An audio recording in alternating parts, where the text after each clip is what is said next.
नमस्कार दोस्तों, मैं जिया हिंदुस्तानी लोकतांत्रिक आवाज़ के मेरे इस मंच पर आप सभी का बहुत बहुत स्वागत है। दोस्तों, बिहार में कॉम्पिटिटिव एग्ज़ाम की तैयारी कराने वाले एक शिक्षक खान सर के बारे में आज चर्चा की जाएगी, जिन्होंने बिहार के एमएलसी माननीय श्री नीरज कुमार जी के ऊपर बयान देकर विवाद खड़ा कर दिए हैं।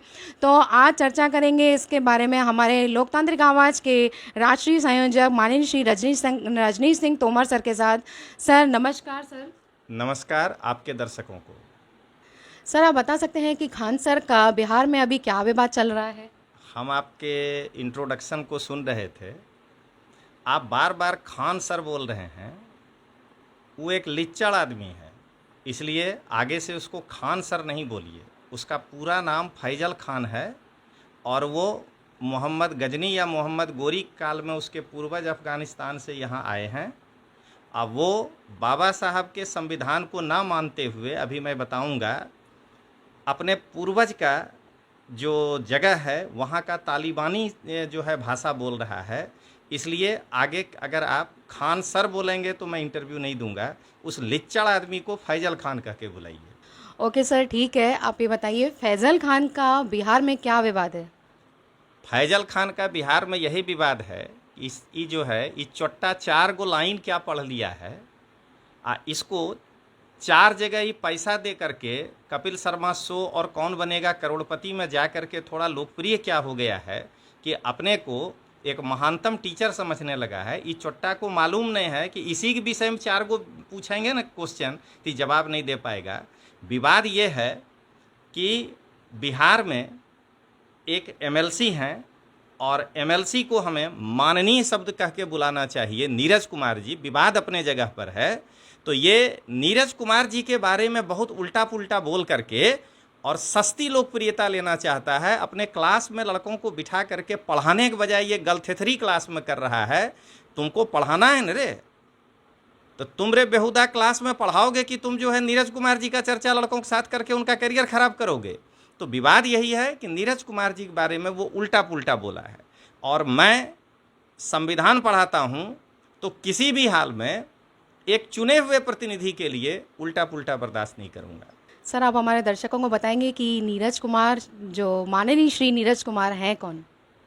सबसे पहले आपको तो बताएंगे ही, लेकिन वो बेहुदा नलायक चोट्टा जो है ना फैजल खनमा, जिसका पूर्वज अफगानिस्तान से यहाँ आया है, अरे तालिबानी चोट्टा, तुमको पता है कि नीरज कुमार एक एमएलसी हैं और जनता के चुने हुए एमएलसी हैं। तुम बीपीएससी की तैयारी कराता है रे बेहुदा नालायक कहीं का। तुमको ये नहीं मालूम है कि नीरज कुमार जी ग्रेजुएट कॉन्स्टिट्यूएंसी से चुनकर आए हैं रे बेहुदा। तुमरे जितना पढ़ा लिखा लोग जो है ना, वो 1,80,000 उनको वोट दिया है। तुम होशियार बनता है रे, तुमको संविधान नहीं पता है, तुम यहाँ तालिबानी भाषा बोलना चाहता है। तो नीरज कुमार को ये जो हैं वो एक अति पढ़े लिखे पटना विश्वविद्यालय से एमए पॉलिटिकल साइंस हैं और अपने समय में टॉप 10 में आते थे।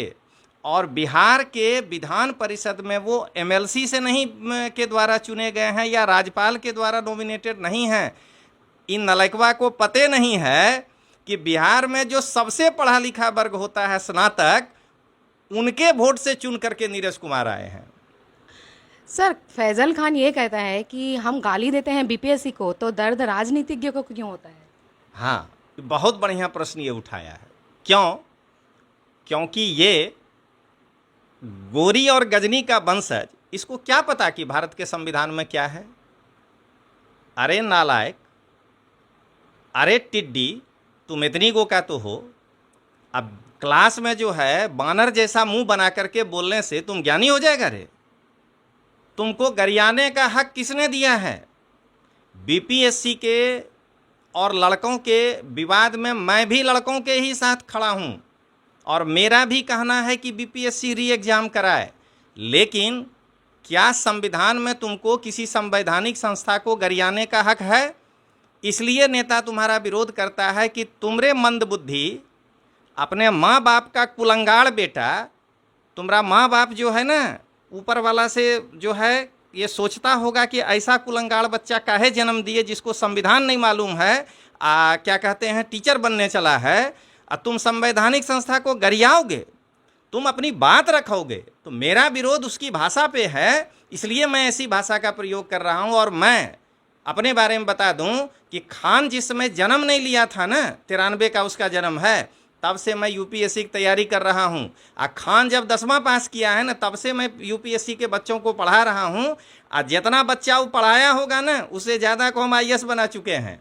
मतलब कि एक्यूरेट संख्या नहीं समझिएगा, 100 से ज़्यादा आईएएस हम बनाए हैं। खनमा तुमको तौल देंगे तराजू पे, ध्यान रखना तुम्हारे पास गाक बराबर नहीं हो। और अपना वो जो आईटी सेल वाला बना के रखे हो ना, उससे कमेंट कराना बंद कर दो, मेरे कोई फर्क नहीं पड़ता है। तुम एक चोट्टा टुच्चा लिच्चड़ आदमी हो, हमको पता है, क्योंकि तुम हमारे संवैधानिक संस्था पे गाली देते हो। तुम संवैधानिक संस्था को गरियाओगे तो नेता नहीं, हम भी तुम्हारा विरोध करेंगे। आप मिलोगे तब मुंह में पड़ चप्पल मारेंगे, ये भी ध्यान रखना। सर, हम एक उनके फैज़ल खान के यूट्यूब पे देखा कि वो क्लास में बच्चों को ये बोल रहा है कि जो बिहारी होते हैं ना, वो गुजरात, महाराष्ट्र और दिल्ली में लिफ्ट के बाहर सिक्योरिटी गार्ड का काम करते हैं। अरे फैजल बा, रे गजनी गोरी का औलाद, तुमको हम चैलेंज देते हैं, तुम बिहारी को गाली देगा रे? तुम्हारा ये हैसियत हो गया है? तुमको बिहार से इतना ही नफरत है, जाके काबुल में रहो। तुमको हम बुलाने नहीं आए थे यहाँ। बिहारी हम भी हैं, क्या हम गुजरात में लिफ्ट के बाहर काम करते हैं? और तुम कौन तैयारी करा रहा है रे? तुमको पता नहीं है कि आईएएस, स्टाफ सिलेक्शन कमीशन, केंद्रीय विद्यालय, जो भी रिजल्ट आता है उसमें यूपी के बाद सबसे ज़्यादा बिहार का लड़का पास होता है, और वही लड़का बिहार में, महाराष्ट्र में और दिल्ली में साहब बन के काम करता है। तो अरे बेहुद्दा नलायक कहीं का, तुम विदेशी माँ बाप का औलाद हो, ये हमको पता है। तुमको डायरेक्ट नहीं बोल रहे हैं, गजनी से बोल रहे हैं, इसलिए इसको दिल पे मत लेना। तो कौटिल्य ने कहा है कि विदेशी की संतान कभी भी राष्ट्रभक्त नहीं हो सकता है। तो तुमसे बिहार भक्त होने का हम उम्मीद ही नहीं कर सकते हैं रे चोट्टा। तुम बिहारी को गाली देगा? सर, फैज़ल खान के व्यक्तित्व पर आपकी क्या राय है सर? मेरी राय यही है कि फैजल खान भारत में एक लुटेराओं के वंशज का जो है व्यक्ति है। उसका पूर्वज एक लुटेरा था जो कि अफ़गानिस्तान से भारत में आकर के सैकड़ों नहीं करोड़ों की संख्या में हिंदुओं का खून बहाया है। इसलिए वह एक लिच्चड़ व्यक्ति ही हो सकता है। पढ़ाने के नाम पर 10 किताब को काट करके नोट्स बनाया है, अपना उसको कोई ज्ञान नहीं है। केवल और केवल कंप्यूटर की सहायता से और टेक्नोलॉजी की सहायता से आंख से रोशनी बाहर करके अपना जो है वो व्यू बढ़ाता है। बाकी अफ़गानिस्तान में जिसका पूर्वज रहा हो वो यहाँ पढ़ने वाला हो ही नहीं सकता है। उसका दिमाग हमेशा तालिबानी ही रहेगा। आप उसका टोटल शॉट्स उठा के देखिए, वो हमारे बिहार के या उसके क्लास के लड़कियों के प्रति क्या बोलता है, वो क्या पढ़ाने में उदाहरण देता है, और वो जीएस का कोई टॉपिक पढ़ाता है या खाली क्लास में बकवासी करता है। इसलिए मेरा मानना है कि निकृष्ट व्यक्ति है वो। Thank you so much sir, आपने तो बहुत अच्छी जानकारी दी। वैसे तो दर्शकों, मुझे भी पता नहीं थी कि फैज़ल खान के पूर्वज अफ़गानी थे, लेकिन आपका क्या कहना है मेरे कमेंट बॉक्स में ज़रूर लिख के भेजें। लेकिन जिनके पूर्वज विदेशी हों, वे कभी भी राष्ट्रभक्त नहीं हो सकते। तो दोस्तों, आपका क्या कहना है कमेंट बॉक्स में ज़रूर लिखें। तब तक के लिए जिया हिंदुस्तानी इजाज़त चाहेगी। जय हिंद, जय हिंदुस्तान।